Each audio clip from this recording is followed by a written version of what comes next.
few short questions, and then I'm going to give you an open-ended question. You said Jesus Christ sacrificed himself. God knew what was going to happen. Jesus, because he was 100% man, 100% God, absolutely knew what was going to happen, why he was walking the earth, and that he was going to be sacrificed on that crucifix, correct? I mean, is that right? Yes, that's right. And they did it anyways. He did it anyways to save souls eternally so that we may have everlasting life. Is that correct? That's correct, exactly. And he said, no more sacrifices shall be made after this. Didn't he say that? Well, he said, when he said, as he hung on the cross, that Roman cross, he said, it is finished. And then it says that there was the veil of the temple was ripped from top to bottom. So that was the hand of God or a hand of an angel from the top, ripping it down to the bottom. And that signified that when Jesus died as our great sacrifice, the temple service, the sanctuary, the sacrifices, all of that had come to an end because the great sacrifice had been offered. So when you're talking about going and finding the perfect cow, this red heifer, and then you're bringing it to Israel where they're being pent up, and now you're going to slaughter this thing and burn it, and all of this stuff sounds very satanic. It sounds like ushering in the Antichrist, and this guy was saying, no, this is biblical. No, my interpretation is that this is exactly opposite of biblical. Pastor, your thoughts? Yeah, exactly right. See, when he was saying this is, I forgot whether it was the Christian or whether it was the Jew who was making that statement. I think it was the Christian who believes in the Israel-centered eschatology. But when you read the New Testament, it's very clear. Jesus was. Paul says in the book of Hebrews that he offered one sacrifice forever, and as I mentioned, the veil was ripped from top to bottom. Paul said in Corinthians, Christ our Passover is sacrificed for us.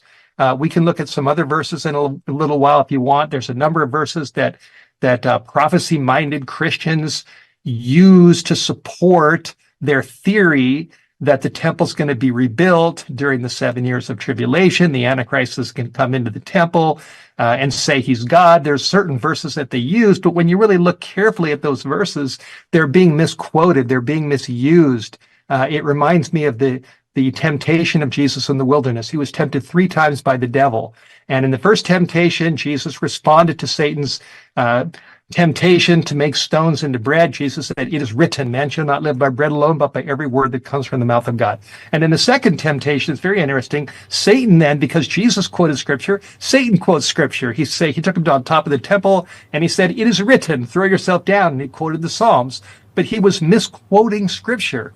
And that shows me Satan knows the Bible. He can quote scripture, but he misquotes it. And then Jesus responded and said, it is written again, you shall not tempt the Lord your God. And that principle, the second temptation, is very important because it shows that Satan and people can quote scripture, but they can do it, they can misinterpret and quote it falsely. Yeah, and for that's manipulation purposes. And that's what's happening with this whole. Yes, the whole Scofield Bible. I understand that history from Darby to Scofield to Dallas Theological Seminary to Hal Lindsey to Tim LaHaye, the Left Behind series. This whole monumental eschatology of end time events where you have a rapture, you have 7 years, you have a rebuilt temple, you have an Antichrist who walks into the temple and says he's God, you have a Middle East bloody battle against the Jews. They use scriptures, they do, to support every single point of their theory. But when you really look closely at every single one of these texts, they're being misquoted, just like Satan misquoted scripture to Jesus in the second temptation. So in other words, this sacrifice of this red heifer, the building or the construction of this temple, the ushering in of, now this guy, this Stinson, Byron Stinson, he's saying that he's fulfilling God's prophecy by doing this, and that he believes that this is going to usher in the second coming of Jesus Christ. Yeah, that's entirely not true. And if I were to have a dialogue with him, I would ask him, well, show me a Bible verse. And if he did show me a Bible verse, then I would take a look at that verse carefully and say, is this verse saying what you're saying it's saying? And there's a lot of verses. One of the ones is Daniel 9:27. I believe he talked about how the sacrifices must be restarted in order for the sacrifices to cease. And he interpreted that to be the Antichrist doing that. And that's part of their whole structure. But that is a misquote of Daniel 9:27, which we could probably spend 15 minutes on, which is where they get the 70th week of Daniel and they move it down to the end of time. They call it the 7 years of tribulation. It talks about the sacrifices ceasing. So they say they have to be restarted in the Jewish temple during the tribulation. But when you look at that text in its context, the 70th week of Daniel follows the 69th week of Daniel.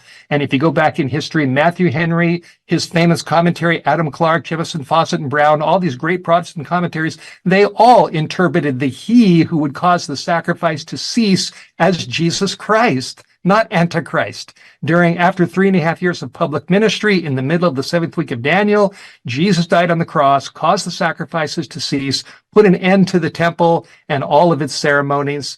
And Christians have now taken that 70th week, disconnected it from the 69 weeks, shoved it down to the end of time, drop it down, call it the 7 years of tribulation, call the Antichrist, and say he's going to rebuild the Jewish temple and restart the sacrifices. But when you really look at that text, it doesn't say anything about the Antichrist, doesn't say anything about a rebuilt temple, doesn't say anything about a 7 years tribulation. This is all illusion based on a misinterpretation of Scripture, which is contrary to real biblical scholarship that's been going on for hundreds of years in the past from the Protestant reformers.